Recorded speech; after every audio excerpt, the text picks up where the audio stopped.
Eh bien, salut à toutes et à tous, c'est Burltech et aujourd'hui on se retrouve pour une nouvelle vidéo sur ma chaîne YouTube. Nous allons aborder le sujet suivant, donc comment scanner l'arborescence d'un serveur web Apache. Je pense que ça fonctionne aussi sur Nginx, je n'ai pas testé, tout en ayant des sécurités liées à la configuration du serveur web. À savoir que nous allons configurer notamment un fichier htaccess pour désactiver donc le listage des dossiers, des répertoires que vous voulez du serveur web. Mais c'est là que, on va dire, l'outil que je vais vous présenter a un grand intérêt. L'outil d'Herb vous permet de contourner ces restrictions et donc vous permet de réaliser un scan de l'arborescence donc de votre serveur web. Alors bien sûr, je précise que c'est de l'ethical hacking pur, hein, bien sûr, donc c'est un lab local. Je vais utiliser deux machines virtuelles, une machine virtuelle Kali Linux et une machine virtuelle Debian qui elle hébergera le service web. Alors pour commencer, donc moi je me suis muni, on va dire, d'une template HTML5, CSS comme vous voulez, pour faire une sorte d'exemple. Donc du coup, là je suis en train d'uploader les fichiers donc sur le serveur web. Faites-en de même, hein, là il n'y a pas de souci, c'est juste vraiment un type d'exemple. Voilà. Après, je crée un dossier admin, tout bête, et je vais y placer un fichier list_users.docx, donc un fichier Word qui est normalement censé contenir des prénoms, des noms, enfin tout un tas d'informations qui sont des informations confidentielles normalement pour une entreprise. Voilà. Alors, maintenant, ce qu'on va faire, c'est que je vais donc ouvrir un terminal sur ma machine Kali Linux et je vais vraiment essayer de pinguer l'adresse du serveur web parce que bon, ça paraît un petit peu évident, mais je le présente quand même afin de pouvoir, bien sûr, atteindre le serveur web. Sans ça, vous ne pouvez pas le réaliser. Voilà. Alors, une fois que c'est fait, donc là j'affiche les paramètres IP, donc mon serveur, ma machine Kali Linux, ce sera 192.168.145.129, et ma machine, donc on va appeler la machine victime, son adresse, ce sera 192.168.145.141. Voilà. Alors, maintenant, une fois qu'on a détaillé un petit peu tout ce qui était lié au réseau pour que, on va dire, vous compreniez un petit peu mieux, on va passer donc à la phase de test afin de vérifier, on va dire, si on a l'accès au serveur web. Donc, pour cela, on va ouvrir tout simplement un petit Firefox et on va rentrer donc l'adresse IP de la machine victime, donc du serveur web. Alors, http 192.168.145.141 et là vous avez donc le site qui apparaît. Donc bien sûr c'est une template, il n'y a rien de réel, c'est un truc que j'ai trouvé rapidement sur internet, vite fait, bien fait. Voilà.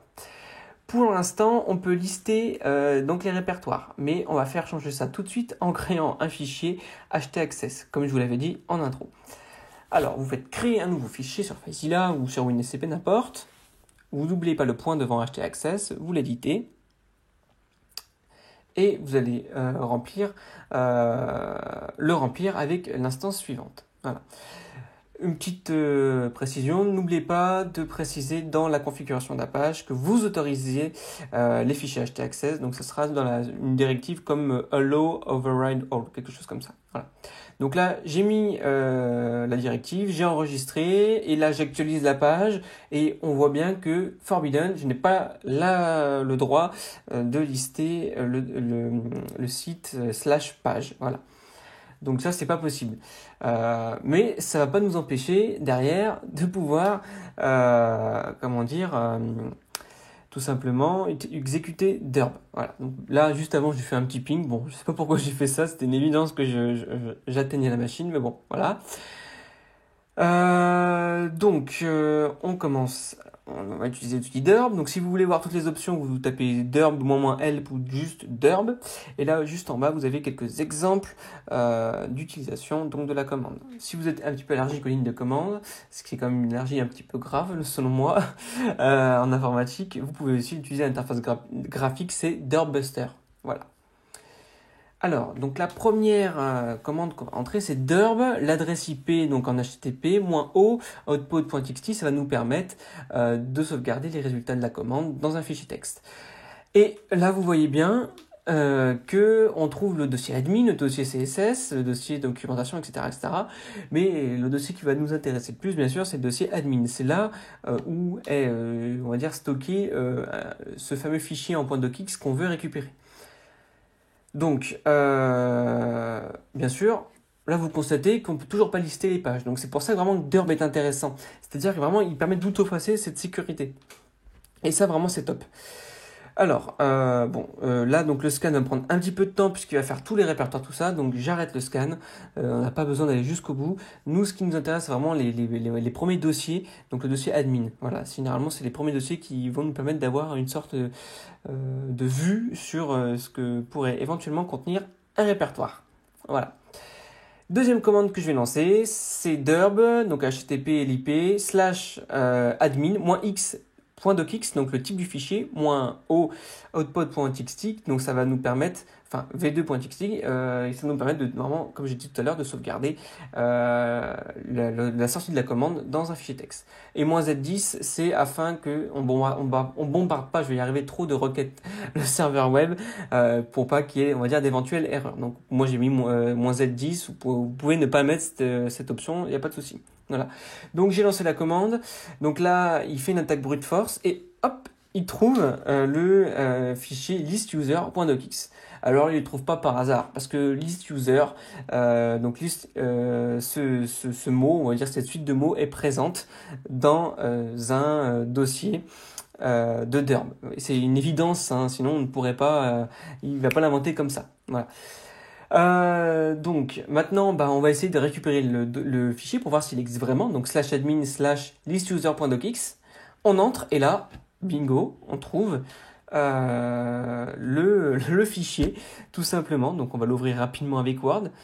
Et donc j'avais mis des petits exemples, hein, c'était vraiment tout simplement pour illustrer un peu mon propos. Voilà, donc vous avez vu comment, on va dire, de manière très très simple, on peut outrepasser, on va dire, le htaccess avec cette fameuse option -indexis qui vous permet normalement d'interdire à un utilisateur de lister le contenu, on va dire, d'un dossier web. Voilà, alors deux choses. Bien, pour contrer tout ça, vous avez deux possibilités.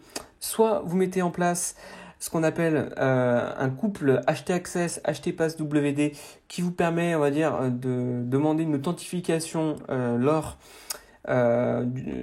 lorsqu'on consulte en fait la page.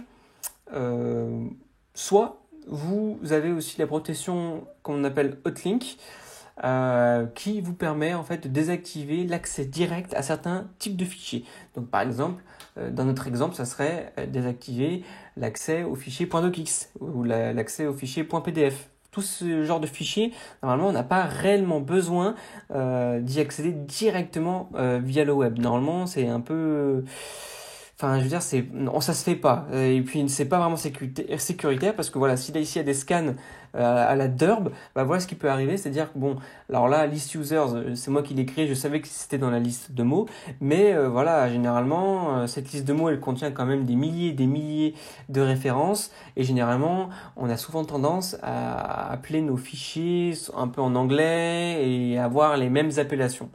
Donc c'est pour ça qu'il faut faire assez attention. Donc deux protections, la protection avec le couple htaccess htpassword, passwd, et la deuxième protection, c'est la protection hotlink, pareil, donc qui se gère avec un fichier .htaccess. Voilà.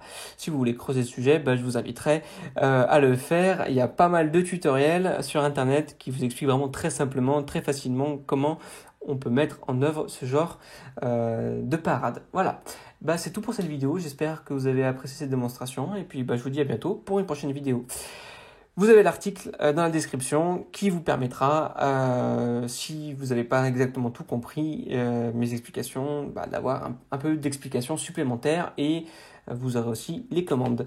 Voilà, et bien je vous dis à bientôt. Ciao!